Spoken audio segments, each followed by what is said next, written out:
Hey, Bible readers. One of the themes of Genesis, we're looking at Genesis 35 through 37, and one of the themes that we see is that history repeats itself. Not just in big events, but also in little events in our lives. For example, very often we take on the personalities, the good things and the bad things of our parents, and then we pass them on to our children. We see that especially with the patriarchs, Abraham, Isaac, and Jacob. So Abraham has a favorite son, then Isaac has a favorite son, then Jacob has a favorite son. Abraham lied about his wife, then Isaac lied that his wife was his sister, same kind of thing, and then Jacob became a liar and a deceiver. But also some positive things. So, for example, we see that Isaac and Ishmael were reunited when they buried their father Abraham, and then here in these chapters, in chapter 35, we see that we see that Jacob and Esau, who were against each other in hostility earlier in their life, are now reunited at the funeral, burying their father. And very often we see that at funerals we realize what's really important, our relationship with each other, our relationship with our family, and not maybe some of our own squabbles to get ahead or to feel better than somebody else.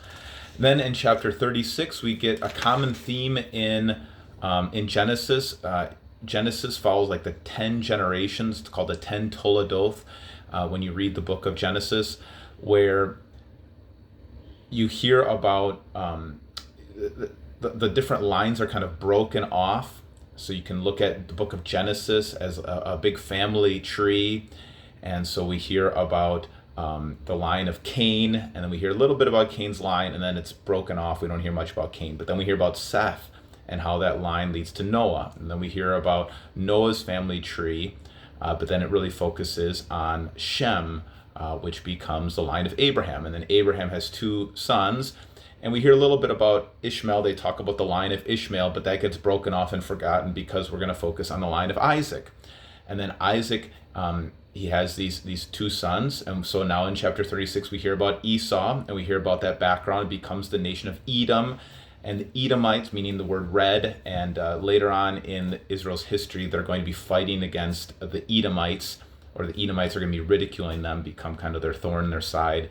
But we hear a little bit about the line of the Edomites, and then they're basically forgotten. We don't hear much more about them, just that there is a nation called Edom in the future story. And now we're going to zero in on the family line of the Savior. We're going to zero in on the family of Israel, or Jacob, the one who wrestles with God. And in 37, we're starting this brand new story. It's a new Toledoth, a new generation. And so that's why Genesis 37 says, these are the family records of Jacob, or however your translation says that. We're going to be focusing on the family line of Jacob, especially focusing on now the story of Joseph.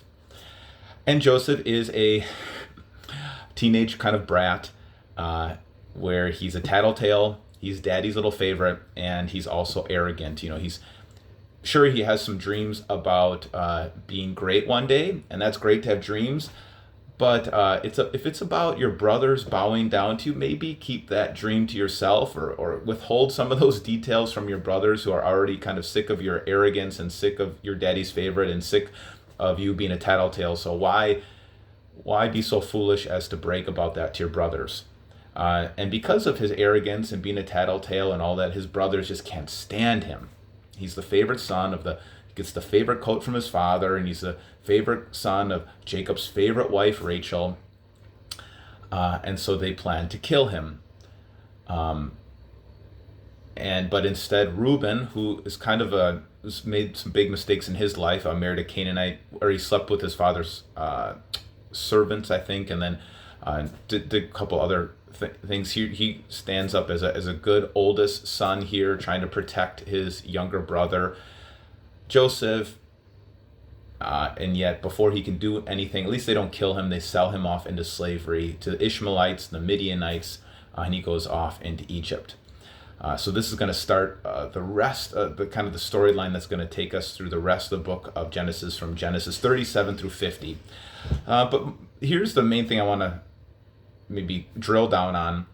Think about the sins and the stories and the habits and the rituals and the good things and the bad things that have been passed on to you. Take a moment to step back, look at them, see if they're things that you want to repeat, identify them, thank God for some of them, and then find ways that you can change your own history, your own epigenetics that you're passing on to your family through your different practices and habits and beliefs and core values. Okay, keep reading, don't give up.